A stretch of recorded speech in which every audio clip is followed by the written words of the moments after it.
Hi, this is Scott Garibay, and today we're going to talk about Dungeons and Dragons, and we're going to continue exploring Vecna, Eve of Ruin. Let's talk about Chapter 5. Pretty epic chapter. And basically, the player characters now have 4 pieces of the rod of 7 parts. And at that point, they are in a situation where they are looking for the 5th. And where do they go for the 5th? They go to Barovia. Now, Barovia is the technical name for the realm of Ravenloft, for the setting Ravenloft. Now, what's really interesting is Barovia is where Lord Strahd von Zarovich presides. It is his realm. Nobody comes or goes without him knowing it, generally. He is an extremely powerful, deadly vampire, right? A vampire lord, right?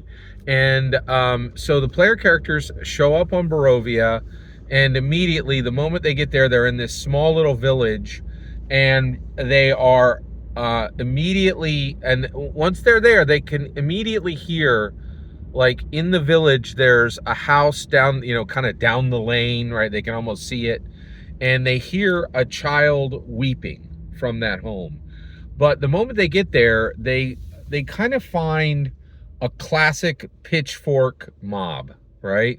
And it's just a bunch of disgruntled villagers. It's exactly the mob that is at the beginning of Beauty and the Beast, right? Like just kind of peasants and scrabbled villagers and peasants and just people without a lot of power, but like maybe a little bit of power from that comes from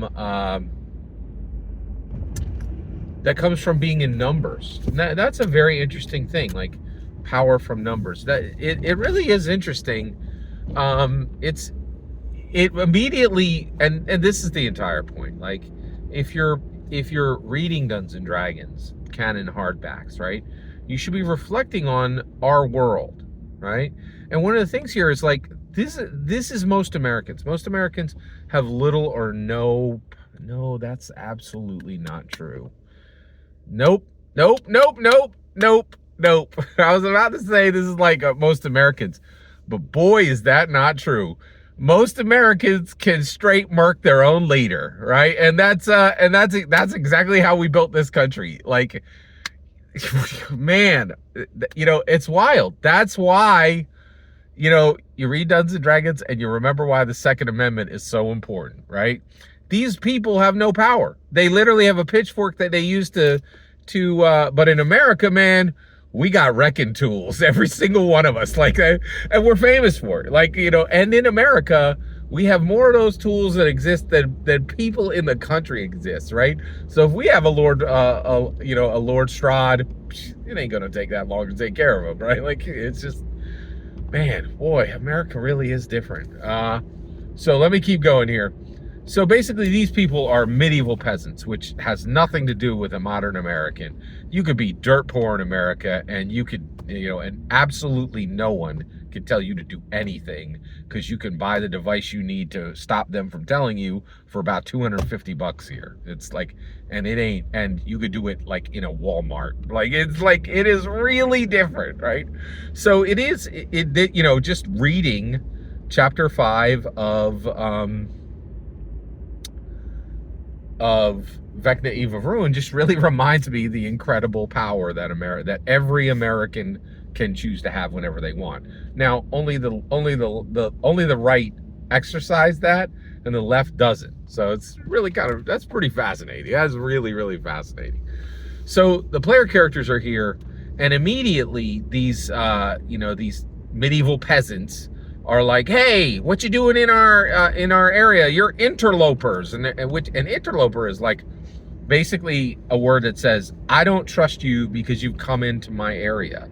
Now, I'm a huge fan of Jewish culture, and they have a term for this called sojourner, right?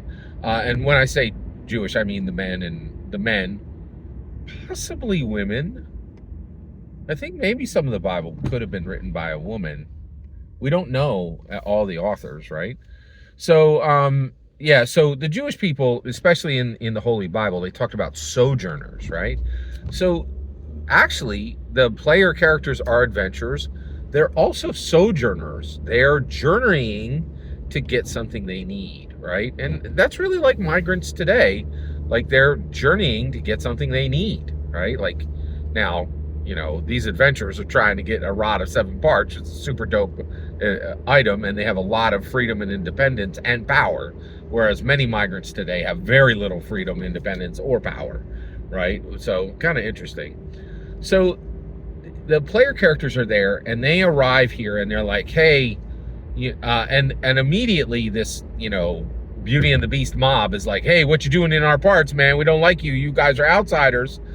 And they have to be like, "Hey, chill your bones, right? We're here, and just relax." And there are ways to calm. And actually, this really surprised me. The chapter actually said, "Hey, what if you use charm person?" Right? And that's interesting because it gives a way for the wizard to really kind of like de-escalate the situation. But the players can absolutely throw down with the mob. And I'm not sure that's even a bad thing. Like, Barovia is like a bunch of people who put up with a vampire lord as their leader. And that's really interesting. Like, boy, Dungeons and Dragons says a lot about modern life, right? They're like, hey, these Barovians, they're filled with fear because they allow a horrible person, this horrible vampire who sucks people's blood and is pretty dope, well, he is dope, right? But he, like, that's the problem. Like, villainy comes with its own level of coolness, like, but he's a horrible villain, right? And these people should have overthrown him. They should have taken his life, right? Like, exposed him to the sun and destroyed him, right? So the fact that they haven't done that kind of makes them, and this is the question, right? Is it okay for adventurers to just take the lives of these medieval peasants who are giving them a hard time, right? Now, the reality is, if they're just yelling, no. But if they start to raise that pitchfork a little close, hey, maybe we throw down, right? Like, it's very interesting. And then it also, and D&D, I think, also is like kind of asking the question, what responsibility do these Barovian people have to overthrow their vampire lord and say, enough is enough? We're going to put you to the sun, punk. This is our land, right? It's really fascinating, right? And to me, if you have a monstrous villain leader, maybe you should put him to the sun. Yeah, I would. I'd put Lord Strahd down. What's your vote on that? Do you think the people of Barovia should put Lord Strahd down or continue to put up with him, right? Because there's power in numbers, and they would have the ability to overthrow him if they wished, right? Very interesting. Okay, so the player characters arrive, and they are here, and they are specifically here to go to Death House. Now, what is Death House? It is the home of Rose and Thorn Durst. These are 2 children. Their parents are cultists of Strahd. They have a tiny little like evil cult, and they worship Strahd, right? They're like the Malfoys, right? Like they're like Draco Malfoy's Lucius, and I don't remember Draco's mother's name, but like, it's like this little evil family, right?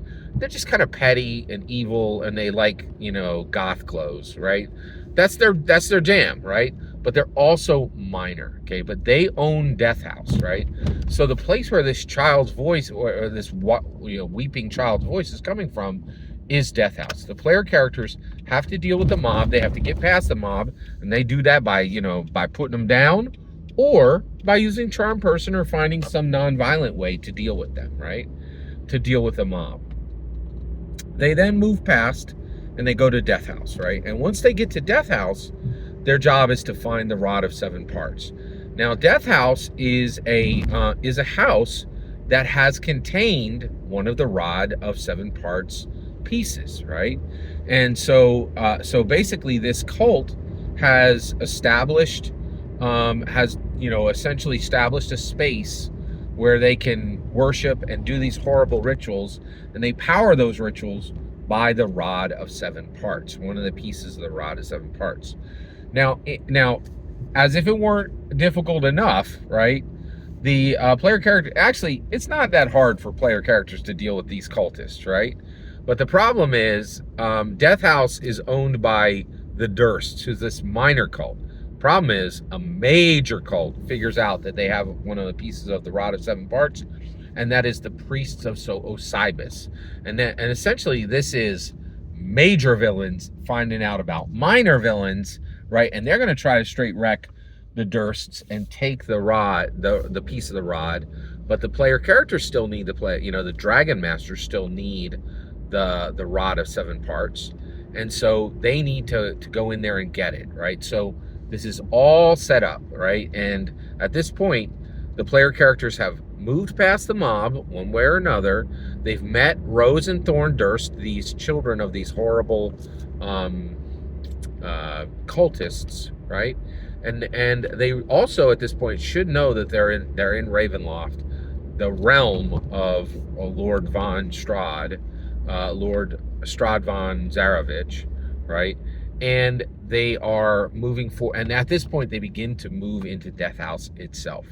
And that is, and everything you just heard is my opinion about the best parts of Chapter 5 of Vecna, Eve of Ruin. The important part is when I get to hear your opinion on Vecna, Eve of Ruin. Please consider liking, subscribing, and have a fetch millennium.